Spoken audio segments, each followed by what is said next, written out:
నమస్కారం. ప్రతిధ్వని కార్యక్రమానికి స్వాగతం. కరోనా ప్రభావం నుంచి నిర్మాణ రంగం ఇప్పుడిప్పుడే కోలుకుంటోంది. అయితే అనూహ్యంగా పెరిగిన సిమెంటు ఉక్కు ధరల వల్ల నిర్మాణ రంగం మరింత సంక్షోభంలో కూరుకుపోయింది. ఇందుకు ఇతరత్రా కారణాలు ఏ విధంగా దోహదపడుతున్నాయి? ఈ విషయంలో కేంద్ర రాష్ట్ర ప్రభుత్వాలు ఏ విధంగా నిర్మాణ రంగానికి సహకారం అందించాలి? ఈ అంశాలను విశ్లేషించుకోవడానికి ప్రతిధ్వని చర్చను చేపట్టింది. ఈ చర్చలో పాల్గొంటున్న ప్రముఖులు జి రామిరెడ్డి గారు, క్రెడాయ్ తెలంగాణ రాష్ట్ర అధ్యక్షులు. నమస్కారం రామిరెడ్డి గారు. మేకా విజయసాయి గారు, S S green project managing director. B S Rambabu గారు, బ్యాంకింగ్ రంగ నిపుణులు, ఆర్థిక సామాజిక అంశాల విశ్లేషకులు. రామిరెడ్డి గారు, నమస్కారం. కరోనా ప్రభావం వల్ల నిర్మాణ రంగం ఇప్పుడిప్పుడే కోలుకుంటోంది. అయితే సిమెంటు ఉక్కు ధరలు అనూహ్యంగా పెరగడం వల్ల నిర్మాణ రంగం మరింత సంక్షోభంలోకి కూరుకుపోయింది. ఈ పరిస్థితుల్లో ప్రధానంగా ధరల పెరుగుదలకు సిమెంటు ఉక్కు ధరలని ఎంతవరకు కారణంగా భావించాలి? యాక్చువల్లీ ఆల్రెడీ మనము కరోనాతో ఎంతో ఇబ్బందుల్లో ఉన్నామండి.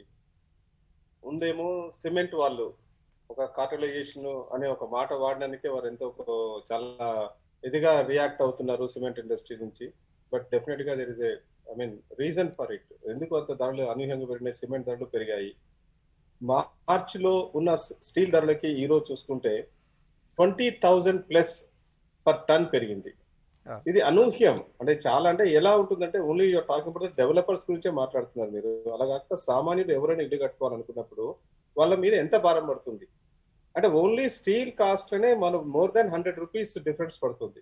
100 రూపాయలు ఒక స్టీల్ కోసమే మనము, అంటే స్టీల్ కు రిలేటెడ్ అన్ని వస్తువులు అన్ని పెరుగుతాయి కదా ఇక్కడ. అంటే ఈవెన్ ప్రతి దాంట్లో more than 100 rupees only towards steel construction cost ఎక్కువ ఉంటుంది. ఒక సామాన్యుడు ఇల్లు కట్టుకోవాలనుకున్నప్పుడు ఎంత ఇబ్బంది అవుతుంది. అలాగే డెవలపర్స్ కూడా విపరీతమైన ఇంపాక్ట్ పడుతుంది. అంటే ఒకప్పుడేమో మనకు స్టీల్ లో క్రెడిట్ అనేది కూడా ఉండేది. ఇప్పుడు ఏమైతుందంటే ఈ రోజు ప్రైస్ అంటే ఎట్లా అయిపోయిందంటే మార్నింగ్ ఇచ్చిన ప్రైస్ ఈవినింగ్ కి వాళ్ళు ఒప్పుకున్న ప్రైస్, కొటేషన్ ఇచ్చిన ప్రైస్ కి ఈవినింగ్ కు నాకు హానర్ చేయలేదు, ఎందుకంటే పెరిగిపోయినాయి సార్ అంటారు. Is it the way to do a business? Never before. అంటే దీని మీద డెఫినెట్ గా ఈవెన్ గడ్కరీ గారు కూడా, కేంద్ర మంత్రి గారు కూడా దీని మీద ఎలా స్పందించారో మీరు అందరు చూశారు. సో చాలా, అంటే చాలా దీని మీద government of India especially has to take some action. Manufacturers అడిగితే they will tell some reasons. ఎందుకంటే ఎక్స్పోర్ట్ పెరిగింది, మాకు తర్వాత input cost, raw material cost పెంచేశారు అని రకరకాల కారణాలు చెప్తున్నారు. బట్ ఏదైనా కానీ టోటల్ ఇండస్ట్రీ మీద ఎట్లాంటి రియల్ ఎస్టేట్ అని కన్స్ట్రక్షన్ ఇండస్ట్రీ ఎట్లాంటిదంటే మనకు highest employment generation of the agriculture sector. So దీని మీద ఎన్నో ఇండస్ట్రీస్, దాదాపు 300 ఇండస్ట్రీస్ దీని మీద డిపెండ్ అయి ఉన్నాయి. సో ఈ ఇండస్ట్రీ దెబ్బతింటే డెఫినెట్ గా ఈ భారం అందరి మీద పడుతుంది. మళ్ళీ అంటే ఈ కరోనా లాంటి అట్లాంటి మహమ్మారిని ఎదుర్కొని తెలంగాణ రియల్ ఎస్టేట్ రంగము చాలా చాలా, అంటే when you compare with other cities we're doing much better. So ఇట్లాంటి టైంలో ఇట్లాంటి దెబ్బ అనేది డెఫినెట్ గా చాలా భారంగా ఉంది రియల్ ఎస్టేట్ ఇండస్ట్రీకి. అయితే రామిరెడ్డి గారు, ముఖ్యంగా మీరన్నట్టుగా కేంద్ర మంత్రి నితిన్ గడ్కరీ కీలకంగా వ్యాఖ్యానం చేశారు. నిర్మాణ రంగం ఇంతగా సంక్షోభంలో కూరుకుపోవడానికి సిమెంటు ఉక్కు పరిశ్రమల తయారీదారులకు సంబంధించి వాళ్ళు సిండికేట్గా మారడమే ప్రధాన కారణంగా కేంద్ర మంత్రి చెప్తున్నారు. మరి ఈ వ్యాఖ్యలను ఏ కోణం నుంచి పరిశీలించాలి? తప్పనిసరిగా ఉందండి. సిమెంట్ అనేది ఎవ్రీ టైం ఇది కొత్త కాదు, మెనీ ఇయర్స్ నుంచి ఉంది. ఇంతకు ముందు కూడా మన తెలంగాణ గవర్నమెంట్ ఫామ్ చేసినప్పుడు ఆ రోజు కూడా మేము ఒక ఆల్ అసోసియేషన్స్, అంటే క్రెడై అనుకోండి, ట్రేడా అనుకోండి, బాయి, తర్వాత అన్ని అసోసియేషన్ కలిపి మనము ఒక అంటే సంఘటితంగా రిప్రజెంటేషన్ ఇచ్చినప్పుడు అప్పుడు సీఎం గారు వారి సిమెంట్ మ్యానుఫ్యాక్చరింగ్ పిలిచి day long, almost 9 hours discussion తర్వాత they come to conclusion, they reduce some price. మళ్ళీ పాత ఎవ్రీ టైం వాళ్ళ కార్టలైజేషన్ అనేది మాత్రం ఎవ్రీ టైం ఉంటుంది అది. సో దాన్ని మనము, ఎందుకంటే వాళ్ళు స్మాల్ నెంబర్స్ ఉన్నారు, అంటే 13-14 మ్యానుఫ్యాక్చరింగ్ ఇండస్ట్రీస్ కలిపి కార్టలైజేషన్. బట్ మొన్న వాళ్ళు సిమెంట్ సౌత్ ఇండియా నుంచి ఒక పెద్ద స్టేట్మెంట్ రిలీజ్ చేశారు, చాలా బాగా మాట్లాడారు. ఏంటంటే బిల్డర్స్ అందరూ కూడా కార్టలైజేషన్ అవుతున్నట్టు. Is it possible and is anywhere? ఇక్కడ చూడండి ఎంతమంది, ఎన్ని వందల వేల మంది బిల్డర్స్ ఉన్నారు అక్రాస్ ది కంట్రీ. చూసుకుంటే ఎన్ని వేల మంది బిల్డర్స్ ఉన్నారు. బిల్డర్స్ కార్టలైజేషన్ అనేది ఊహించగలుగుతాం మనము? ఎవరైనా చేయగలుగుతారా? Is it possible? అలాగే మీరు బిల్డర్స్ గురించి ఒకటే మాట్లాడుతూ, బిల్డర్స్ ఒకరే కాదు కదా, సామాన్యులు ఎంతమంది ఉన్నారు ఇక్కడ? ఎంతమంది సామాన్య ప్రజలు, అంటే అందరూ బిల్డర్స్ దగ్గర కొనుక్కోలేదు, సొంత ఇల్లు కొనుక్కునే వాళ్ళు ఎంతో మంది ఉన్నారు కదా. వారందరి పరిస్థితి ఏంటి? వారికి ఎఫెక్ట్ కావట్లేదా? దిస్ కార్టలైజేషన్ అనేది హౌ కెన్ యూ టాక్? అంటే it cannot be talk like that. మనము ఇంతమంది డెవలపర్స్ అందరూ వచ్చి కార్టలైజ్ చేసేసి రేట్లు 100% ప్రాఫిట్ ఉందంట, 200% ప్రాఫిట్ ఉందంట డెవలపర్స్ కి. ఎలా ఉంటుందండి? ఇదేనా? అంటే సాధ్యమేనా? అరే people are struggling to construct, delays అవుతున్నాయి, రా మెటీరియల్ కాస్ట్ పెరుగుతున్నది, లేబర్ కాస్ట్ పెరుగుతున్నది, ఎన్నో విధాలుగా స్ట్రగుల్ అయ్యి how to deliver the products అనేది బిల్డర్స్ అంతా ఏదవుతుంటే బిల్డర్స్ అంటే కార్టలైజేషన్ అయిపోయినారు. 100% ప్రాఫిట్ ఏదో ఏదో ఏదో లెక్కలు ఇస్తారు. అంటే అంటే స్క్వేర్ ఫీట్ కి ఇంత కన్స్ట్రక్షన్ కాస్ట్ అవుతుంది, స్క్వేర్ ఫీట్ కి ల్యాండ్ కాస్ట్ ఇంత అవుతుంది, కన్స్ట్రక్ట్ కాస్ట్ అవుతుంది, సెల్లింగ్ ప్రైస్ ఉంటుంది. ఎక్కడున్నాయి రియలిస్టిక్ ప్రైసెస్? అలా ఉంటే ప్రతి ఒక్కరు ఇక్కడే ఉంటారు. ఈవెన్ సిమెంట్ ఇండస్ట్రీ బానేసుకొని రియల్ ఎస్టేట్ లో ఇంత ప్రాఫిట్ ఉన్నప్పుడు ఈజీగా అది చేసుకోవచ్చు కదా. ఓకే అండి. విజయసాయి గారు, నిర్మాణ రంగం ప్రధానంగా ఇప్పుడిప్పుడే కోలుకుంటోంది. ముఖ్యంగా కరోనా సంక్షోభం తర్వాత నిర్మాణ రంగం ఇప్పుడిప్పుడే ఊపందుకుంటోంది. ఈ పరిస్థితుల్లో అనూహ్యంగా సిమెంటు ఉక్కు ధరలు పెరిగాయి. దీంతో సామాన్యుడి సొంతింటి కళ అనేది అగమ్యగోచరంగా మారింది. మరి నిర్మాణ రంగ వ్యయం ఈ స్థాయిలో పెరగడానికి అంతర్జాతీయంగా ఉక్కు ధరలు పెరగడం ఎంతవరకు కారణంగా భావించవచ్చు? అది ఆ ఇండస్ట్రీ వాళ్ళు చేసే ఒక అబద్ధపు ప్రచారం ఉంది. అంటే మీకు material cost, raw material cost ఎంత పెరిగినా కూడా ఆ ఇంక్రీజ్ అనేది ఒక సర్టన్ పర్సంటేజ్ ఉంటుంది. అంతే తప్పితే 40,000 to 60,000 అంటే దాదాపు 30% పైన 50% పైన పెరిగింది. 50% పైన రా మెటీరియల్ వల్ల పెరగడం అనేది మామూలుగా సాధ్యం కాదు. మీరు అసలు ఒక సిమెంట్ రేట్స్లు పరిశీలిస్తే ఒక వింత పోకడు ఉంది. ఏపీ, తెలంగాణ కలిపి ఇండియాలో హైయెస్ట్ ప్రొడక్షన్ స్టేట్స్. ఈ రెండు కలిపితే దాదాపు 30% ప్రొడక్షన్ మన దగ్గర ఉంటుంది. ఈ ఇండస్ట్రీ వాళ్ళందరికీ ల్యాండ్స్ మనం ఇచ్చాము, గవర్నమెంట్ ఇచ్చింది, మైన్స్ మన వాళ్ళు ఇచ్చారు, పవర్ మన వాళ్ళు ఇస్తున్నారు. కాకపోతే వింతగా ఏంటంటే కొన్నిసార్లు మేము పరిశీలిస్తే ఇక్కడ నుంచి తీసుకెళ్లి అమ్మిన దూర ప్రాంతాలు వేరే స్టేట్లో రేట్ తక్కువ ఉంటుంది, ఇక్కడ రేట్ ఎక్కువ ఉంటుంది.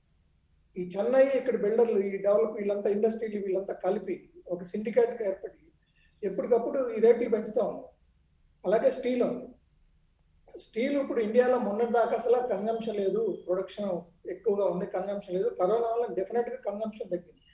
సడన్ గా అసలు ఎంత రేటు పెరగడానికి ఒక సరైన కారణం అనేది వాళ్ళు చూపించలేకపోతున్నారు.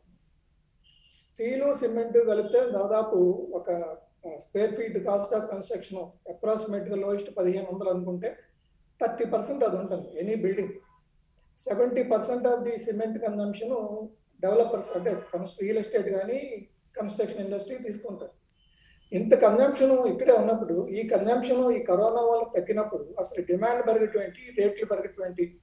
ఇంకొక వింత విషయం ఏంటంటే వీళ్ళందరూ ఒక కొత్త స్కీమ్ ఒకటి నేర్చుకున్నారు. గవర్నమెంట్ దగ్గరికి వెళ్ళి మేము మీకు తక్కువకి ఇస్తాం, మీకు 200 రూపాయలకి ఇస్తామని గవర్నమెంట్ అగ్రిమెంట్ చేసుకుని ప్రైవేట్గా ఎంతకైనా అమ్మొచ్చు అనేది చేస్తున్నారు. వేరే అసలు ఇది రివర్స్ లో ఉండాలి. ఎందుకంటే గవర్నమెంట్ అనేది ఏదైనా భరించగలుగుతుంది. మామూలుగా ఇండస్ట్రీ కానీ సామాన్య ప్రజలు అనేది దీన్ని భరించడం కష్టం. 240 రూపాయలు ఉన్నది 340 రూపాయలు అంతే. ఇది ఎక్కడి నుంచి ఎవరు భరించగలుగుతారు? సామాన్యులు చాలా మంది ఉన్నారు, ఓన్లీ కన్స్ట్రక్షన్ ఇండస్ట్రీ కాదు. ఈ గవర్నమెంట్ ఇట్లా స్టీల్ కూడా వీళ్ళు గవర్నమెంట్ తో ఒక అగ్రిమెంట్ చేసుకున్నారు, మేము మీకు తక్కువకి ఇస్తాం.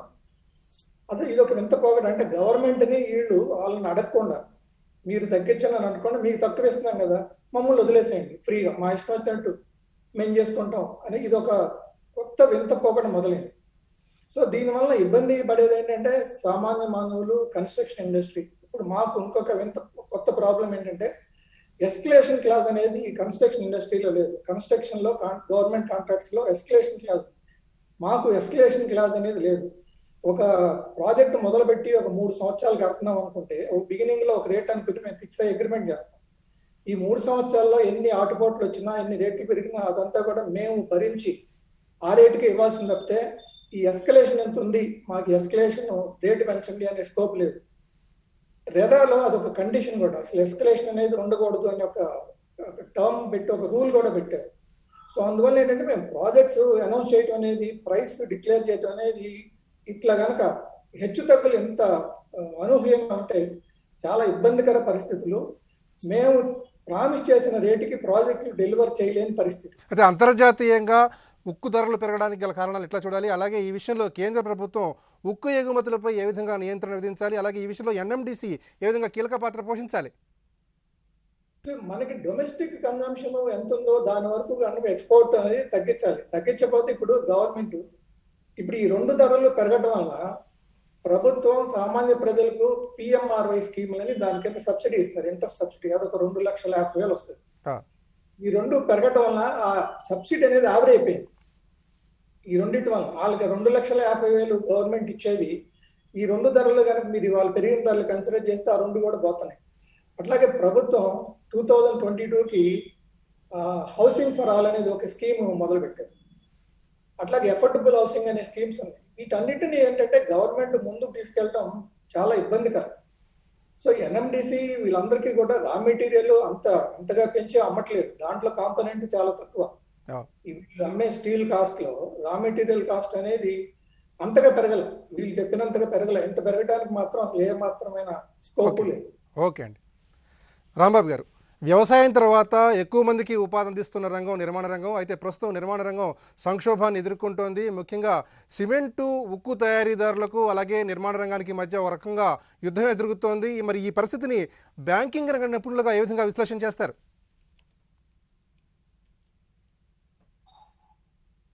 రాంబాబు గారు,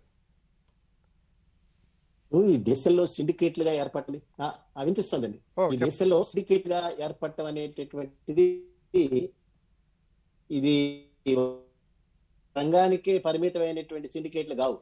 మనం చూస్తూనే ఉన్నాం, లిక్కర్ సిండికేట్లు, ల్యాండ్ ఫలానా ఆక్షన్ సిండికేట్లు, ఇన్ఫ్రాస్ట్రక్చర్, ఇవన్నీ కూడా ఎక్కడెక్కడైతే ఎక్కడైతే ఉంటుందో లాభాల వేటలో ఈ రకంగా సిండికేట్ల కింద ఏర్పరచుకుని ఈ ప్రైసెస్ పెంచడం అనేటటువంటి చూస్తున్నాం కూడా. దీన్ని కంట్రోల్ చేయగలిగినట్టు ప్రభుత్వాల దగ్గరే ఉంది.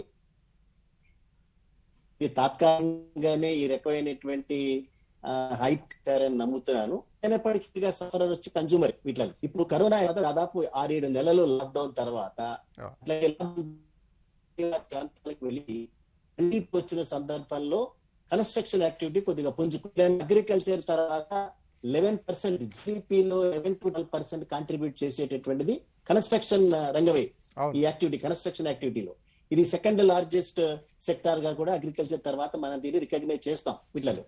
అయితే ఇప్పుడు ఇంత పెద్ద ఎత్తులో జీడీపీలో కాంట్రిబ్యూట్ చేసేటటువంటి రంగం అనేక మందికి దాదాపుగా 5-6 కోట్ల మంది పైకి ఇది ఎంప్లాయ్మెంట్ జనరేట్ చేస్తున్నటువంటి రంగం. ఇది చాలా లక్షలాది మందికి ఉపాధి కల్పించేటటువంటి రంగం. దీన్ని సింపుల్ గా దాని అట్లా పక్కన పెట్టడానికి లేదు. ఈ రంగంలో ఏదైనా కనుక ఆటుపోట్లు వచ్చినా, ఒడిదుడుకులు వచ్చినా కూడా కన్స్యూమర్ నష్టపోవటమే కాదు, ఎంప్లాయ్మెంట్ ఇక్కడ నష్టపోయే ప్రమాదం. ఇది ఆగడానికి వీల్లేదు. ఇక్కడ మనం ఏదో మేజర్ గా బిల్డింగ్ యాక్టివిటీ చేసేటటువంటి ఆ బిల్డర్ల వైపు నుంచి చూడటం కాకుండా సామాన్యమైనటువంటి మానవుడు, ఒక మధ్య తరగతి మానవుడు యాంగిల్లోంచి కూడా మనం చూడాలి. రాంబాబు గారు, సామాన్యుడి సొంతింటి కల నిజం కావాలంటే ముఖ్యంగా సిమెంటు ఉక్కు పరిశ్రమల తయారీదారులు అలాగే బిల్డర్స్ ఏ విధంగా సమన్వయం వ్యవహరించాలి? ఈ సమస్యని ఏ విధంగా గట్టెక్కించాలి?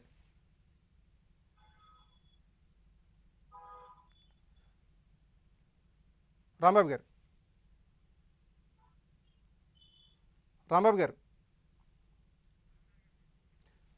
ఇప్పుడు నాకు ఒక్కసారి మీ క్వశ్చన్ మళ్ళీ ఒకసారి చెప్పండి మధ్యలో. ముఖ్యంగా ప్రస్తుతం నిర్మాణ రంగం సంక్షోభంలో ఉంది. సామాన్యుడి సొంతింటి కళ అనేది అగమ్యగోచరంగా ఉంది. ఈ పరిస్థితుల్లో సిమెంటు ఉక్కు పరిశ్రమల వారు అలాగే బిల్డర్స్ వీరి మధ్య ఎలాంటి సమన్వయం అవసరం? ప్రస్తుత సంక్షోభాన్ని ఏ విధంగా అధిగమించాలి?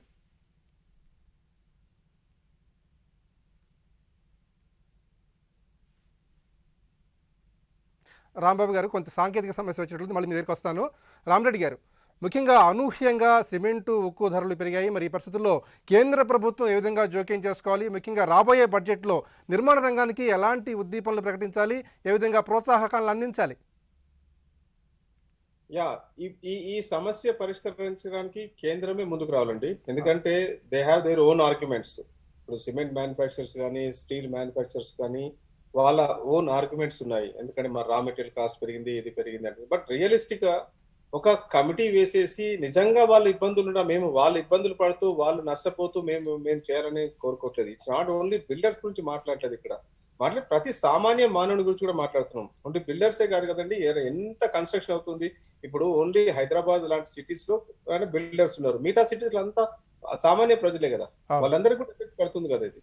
సో బిల్డర్స్ కార్టెల్ అయిన అవన్నీ మాట్లాడకుండా నిజంగా ఒక కమిటీ వేసేసి వాళ్ళు నిజంగా ఇబ్బందుల్లో ఉన్నారా, ఇది కార్టెల్ అవుతుందా లేదా, వాళ్ళ సమస్యలు ఏంటి తెలుసుకొని then you take a decision. You can ఇప్పుడు గడ్కరీ గారు అన్నట్టు దీనికి కూడా ఒక కంట్రోలింగ్ మెకానిజం ఉండాలండి. లేకుంటే ఇలా పెరుగుకుంటూ పోతుంటే ఎలా ఉంటుంది? అందరికీ ప్రాబ్లమే కదా. సో బిల్డర్స్ అనే కాకుండా ప్రతి ఒక్కరికి సామాన్యుడు కూడా ప్రాబ్లమే. తర్వాత కేంద్ర బడ్జెట్ లో డెఫినెట్ గా ఎవ్రీ టైం మనం ఏదో అడుగుతుంటాము, మొండి చేయ వస్తుంటుంది చాలా సార్లు. సో ఇప్పుడు మనకు ఎస్పెషల్లీ ఏంటంటే జిఎస్టి ఇన్పుట్ ట్యాక్స్ క్రెడిట్ ఒకటి తీసేయడం వల్ల డెవలపర్స్ మీద, కన్స్ట్రక్షన్ కాస్ట్ మీద చాలా భారం పడుతుంది. ఇంతకుముందు ఇన్పుట్ ట్యాక్స్ రేట్ ఉండేది, అది తీసేసి మనం 5% చేయడము. సో మనం ఎక్స్పెక్ట్ చేసింది ఏంటంటే 5% to 8% లోపల విత్ ఇన్పుట్ ట్యాక్స్ రేట్ ఇస్తారు అనుకున్నాము. వాళ్ళు ఏం చేస్తారంటే 5% ఫ్లాట్ గా పే చేయడము, ఇన్పుట్ ట్యాక్స్ రేట్ తీసేయడం వల్ల మనకు యావరేజ్ చూసుకుంటే ఏదైనా కానీ ప్రతి జిఎస్టీలో అంటే సిమెంట్ మీద 28%, స్టీల్ మీద 18%, యావరేజ్ చూసుకుంటే 18% మనకు అదనంగా భారం పడుతుంది. సో దాని గురించి గవర్నమెంట్ ఆఫ్ ఇండియా పునరాలోచన చేసేసి ఆ GST input tax rate back తీసుకోవడం అదే అవుతే బాగుంటుందని ఆశిస్తున్నాము. Hopefully this time at least they will consider అస్. అయితే ప్రధానంగా చూసినట్లయితే గత 15 ఏళ్లలో ఎన్నడూ లేని విధంగా ఉక్కు ధరలు పెరిగాయి. మరోవైపు కేవలం 3 నెలల వ్యవధిలోనే 50 కిలోల బస్తాకు సిమెంటు 100 రూపాయల వరకు పెరిగింది. మరి ఈ పెరిగిన ధరల వల్ల నిర్మాణ రంగం ఏ విధంగా కుదేలవుతోంది, ముఖ్యంగా సామాన్యుడి సొంతింటి కళ అనేది ఏ విధంగా అగమ్య గోచరం అవుతుంది? తప్పనిసరిగా అండి, దాదాపు మోర్ దాన్ 200 రూపీస్ ఎఫెక్ట్ పడుతుంది వీటి వల్ల. సో 200 రూపాయలు ఒక సామాన్యుడికి ఒక 1000 స్క్వేర్ ఫీట్ కట్టుకోవడానికి 2 లక్షల రూపాయలు అదనం భారం పడుతుంది. So it is not good కదా. అంటే మీరు యువర్ టాకింగ్ ఓన్లీ బిల్డర్స్ కాదు, బిల్డర్స్ కూడా ఏం చేస్తారు, అగైన్ ఇట్ గోస్ బ్యాక్. మనం ఇప్పుడు ఈ రోజు ఇబ్బంది పడుతున్నాము అంటే అమ్మిన వాటి మీద మనం ధరలు పెంచలేము, బట్ అమ్మబోయే వాటి మీద ధరలు పెంచాల్సిన అవసరం వస్తుంది. అగైన్ మళ్ళీ సామాన్యుడి మీద భారం పడుతుంది. సో ఇండస్ట్రీ మీద ఓవరాల్ గా అంటే it is not a good sign.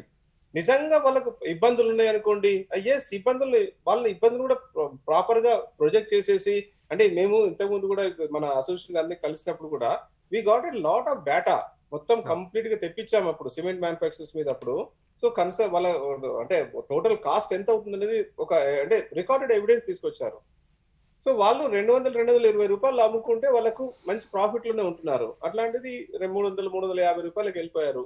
అంటే వాళ్ళు ప్రాఫిట్ తీసుకోదని ఎవరు అంటలేదు. ప్రతి industry has to run with profits. ఎందుకంటే 100 కోట్లు 1000 కోట్ల రూపాయలు వాళ్ళు కూడా ఇన్వెస్ట్ చేసేసి పెద్ద పెద్ద ఇండస్ట్రీస్ పెడుతున్నారు, ఉద్యోగాలు ఇస్తున్నారు, రకరకాలు చేస్తున్నారు. But they have to get the profit. It's not that we are not asking.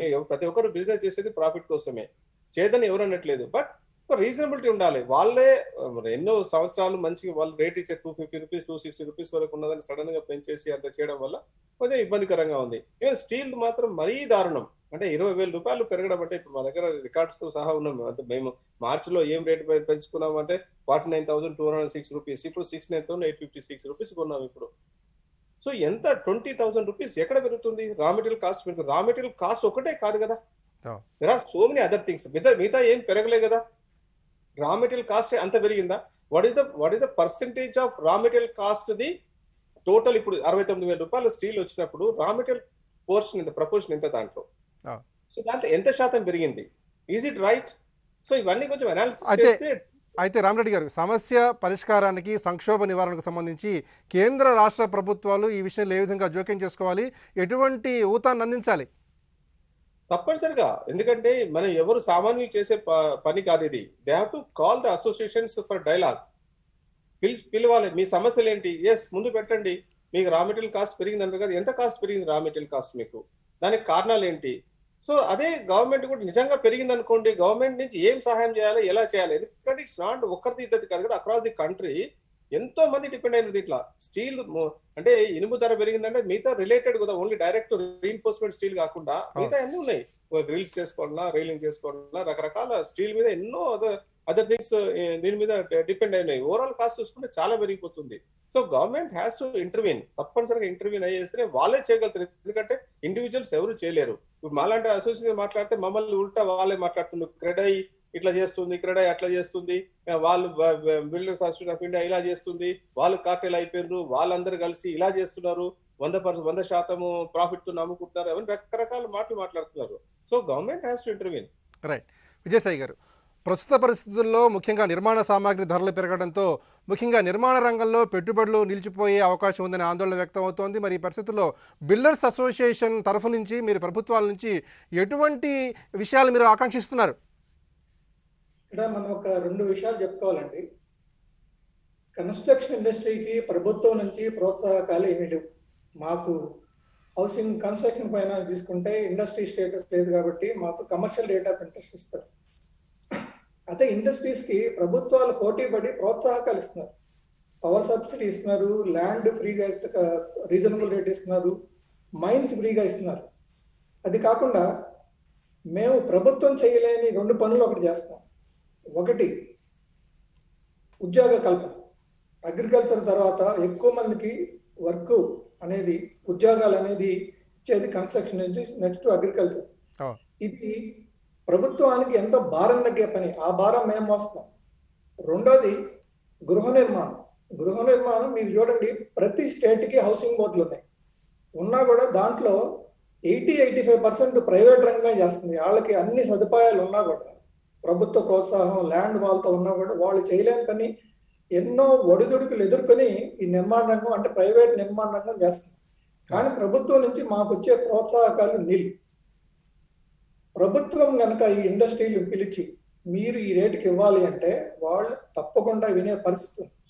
ఇది కేంద్ర ప్రభుత్వమా రాష్ట్ర ప్రభుత్వం అనేది వాళ్ళు నిర్ణయించుకోవాలి. ఎందుకంటే కేంద్ర ప్రభుత్వం దేశం మొత్తంగా కాకుండా రాష్ట్ర ప్రభుత్వం, మనకి ఏపీ తెలంగాణలో ఉన్నాయి. ఇండస్ట్రీలకి ప్రోత్సాహకాలు ప్రభుత్వం ఇస్తుంది, తెలంగాణ ప్రభుత్వం ఆంధ్రప్రదేశ్ ప్రభుత్వం ఇస్తుంది. కాబట్టి వాళ్ళు పిలిచి మీకు సామాజిక బాధ్యత ఉంది, ఇక్కడ మేము మీకు ఇన్ని సపోర్ట్లు ఇచ్చాం కాబట్టి మీరు అసలు ఈ రాష్ట్రాల్లో రేట్లు ఎక్కువ ఏంటి, మనకి ఏదైనా చూస్తే మనకి ఇంపోర్ట్ చేసుకుంటే రేట్ ఎక్కువ ఉంటుంది. అంటే ప్రొడక్షన్ ప్లేస్ దగ్గర రేట్ తక్కువ ఉంటుంది. ఇక్కడ మనకు ఒక వింత పరిస్థితి, ప్రొడక్షన్ స్టేట్స్ రెండిట్లో రేట్ ఎక్కువ ఉంటుంది, పక్క స్టేట్లో రేట్ తక్కువ ఉంటుంది. సో దీన్ని అరికట్టాలంటే ప్రభుత్వాలు వెంబడే స్పందించి వాళ్ళని పిలిచి ఇంత పెరగడానికి కారణం ఏంటనేది అసెస్ చేయాలి. అసెస్ చేసి దే హావ్ టు కన్విన్స్. మీరు 2 సంవత్సరాలు ఈ రేట్లు అమ్మాయి, ఇప్పటికిప్పుడు రేట్లు పెరిగితే ఎట్లా, పరిస్థితులు మా చేయి దాటిపోతాయి. అట్లాగే మాకు కన్స్ట్రక్షన్ ఫైనాన్స్ అని మేము తీసుకున్నది కూడా, మేము ఈ ప్రాజెక్టులు ఆగిపోతే మళ్ళీ ప్రభుత్వానికి, గవర్నమెంట్కి, బ్యాంకులు కూడా చెల్లించలేము. ఒక స్క్వేర్ ఫీట్ లో మీరు దాదాపు పరిశీలిస్తే 35-40% డిఫరెంట్ ట్యాక్స్ ఉంటాయి. ఇది కన్స్యూమర్ కి, కస్టమర్ కి ఎవరికి తెలియదు. మీడియా కానీ ఏదో కూడా అంతా మేము వసూలు చేసే కోట్లు అంతా మా బ్యాంకుల్లో ఉంటుంది, మేము డబ్బులు సంపాదిస్తున్నాం. దాంట్లో 35-40% డిఫరెంట్ ట్యాక్స్ లో గవర్నమెంట్ వెళ్తుంది. So the biggest beneficiary government. ఈ సమస్యని పరిష్కరించాల్సింది ప్రభుత్వమే పరిష్కరించాలి, ఎందుకంటే ఇది మా చేతుల్లో లేదు. ఇందాక రామిరెడ్డి చెప్పినట్టు మేము చెప్తామంటే వాళ్ళు ఏదో కౌంటర్స్ ఏంటి, మీరు కాట్లేజ్ అవుతున్నారని. హైదరాబాద్ లో దాదాపు 5,000 మంది బిల్డర్లు ఉన్నారంటే వీళ్ళందరూ అసలు కాట్లేజ్ అయ్యే స్కోప్ లేదు. అందరూ సంఘటనగా అసోసియేషన్ లో కూడా లేరు. అసోసియేషన్ లో ఉన్న 30% ఉన్న డెవలపర్లు. ఇంకొకటి, మీరు హైదరాబాద్ లో రేట్లు కనుక ఇప్పుడు పరిశీలిస్తే there is a mismatch in selling price. Land రేట్లు ఎక్కువ ఉన్నాయి, సెల్లింగ్ ప్రైస్ తక్కువ. As it is there is a biggest gap. ఇక్కడ అట్లా ఎవరు హోల్డ్ చేసుకుని ప్రాజెక్ట్ పూర్తి చేయగలిగే పరిస్థితి, రేట్లు అమ్ముకోవాలని ఆపుకునే పరిస్థితి ఎవరికి లేదు. కరోనా వల్ల ఇబ్బందులు పడుతున్నాం. ఆ టైంలో కూడా 3 months మాకు మారిటోరియం ఇచ్చారు, కానీ ఇంట్రెస్ట్ కన్సెషన్ లేదు. ఏమి పని చేయకుండా కూడా ఇంట్రెస్ట్ కట్టాల్సిన పరిస్థితి. ఇన్ని రకాల ఇబ్బందులు ఎదుర్కొంటాం కాబట్టి డెఫినెట్ గా ప్రభుత్వం వెంటనే స్పందించి వీళ్ళని పిలిచి, మమ్మల్ని కూడా పిలిచి వీళ్ళతో మాట్లాడితే ఈ సమస్యకు పరిష్కారం వస్తుంది. కరోనా సంక్షోభం తర్వాత నిర్మాణ రంగం ఇప్పుడిప్పుడే కోలుకుంటోంది. ఈ పరిస్థితుల్లో సిమెంటు, ఉక్కు ధరలు పెరగడంతో నిర్మాణ రంగం మరింతగా కుదేలవుతోంది. మరి సంక్షోభ నివారణకు సంబంధించి కేంద్ర రాష్ట్ర ప్రభుత్వాలు వెంటనే జోక్యం చేసుకుని సమస్యను పరిష్కరించాల్సిన అవసరం ఎంతైనా ఉంది. ఇది నేటి ప్రతిధ్వని. మరో అంశంతో మళ్ళీ కలుసుకుందాం. నమస్కారం.